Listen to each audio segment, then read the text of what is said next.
यात्रेदरम्यान जयंत पाटील आणि खासदार निलेश लंकेंना मराठा समाजाच्या कार्यकर्त्यांचा घेराव, मराठा आरक्षणाच्या भूमिकेबद्दल विचारला जाब।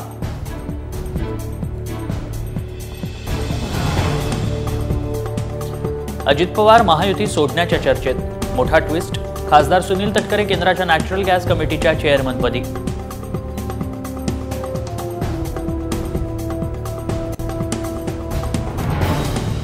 लोकसभेच्या फटक्यानंतर भाजपनं कसली कंबर, अमित शहांचं मुंबईवर विशेष लक्ष, विधानसभेला भाजपचं मायक्रो प्लॅनिंग।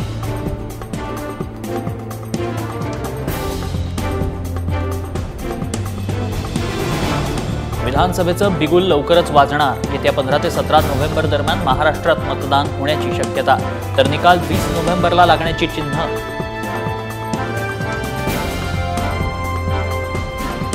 येत्या 5 ऑक्टोबरला ठाकरे गटाचा भव्य महानोकरी मेळावा, मेळाव्यात 125 नामांकित कंपन्यांचा असणार सहभाग, तर 10,000 तरुणांना मिळणार नोकऱ्या।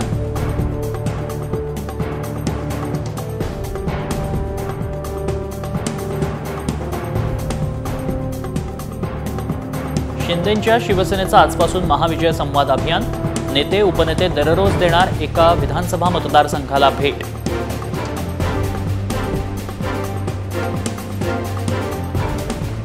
जोपर्यंत जनतेचा आशीर्वाद पाठीशी आहे तोपर्यंत कुणीही मला राजकीयदृष्ट्या संपवू शकत नाही। इंडिया टुडे कॉन्क्लेव्हमध्ये फडणवीसांचं उद्धव ठाकरेंना सणसणीत प्रत्युत्तर।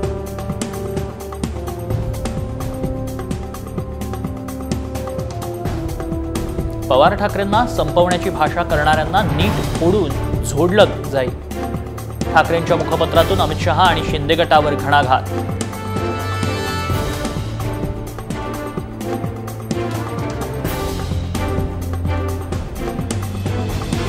संजय राऊत थर्ड डिग्री नेते, त्यांची भाषा मर्यादा रसातळाला गेली आहे। मुंबई भाजप अध्यक्ष आशिष शेलारांची विखारी टीका।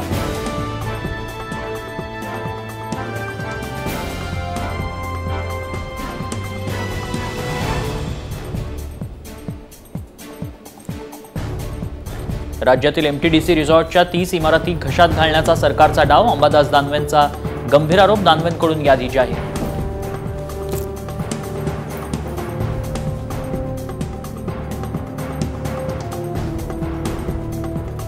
पुणे मेट्रोबाबत महाविकास आघाडी इलेक्शन स्टंट करतंय, मंत्री उदय सामंत यांची टीका, तर याचं मतांमध्ये परिवर्तन होणार नाही, सामंतांचा विरोधकांना टोला।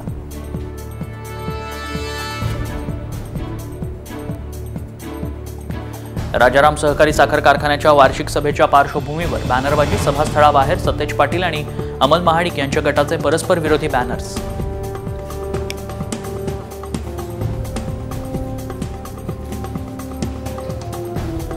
केंद्र सरकारकडून 224 विभागीय संसदीय स्थायी समित्यांची स्थापना, प्रत्येक समितीत राज्यसभा आणि लोकसभा दोन्ही सभागृहातील सदस्यांचा समावेश।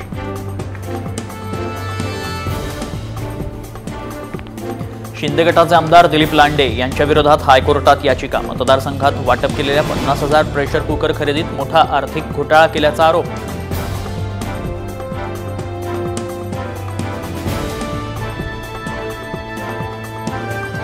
सतीश चव्हाण आमदार विधानसभेच्या रिंगणात, भाजपच्या प्रशांत बंब यांना आव्हान देणार असल्याची संभाजीनगरात चर्चा, संभाजीनगरात महायुतीत वादाची ठिणगी पडण्याची शक्यता।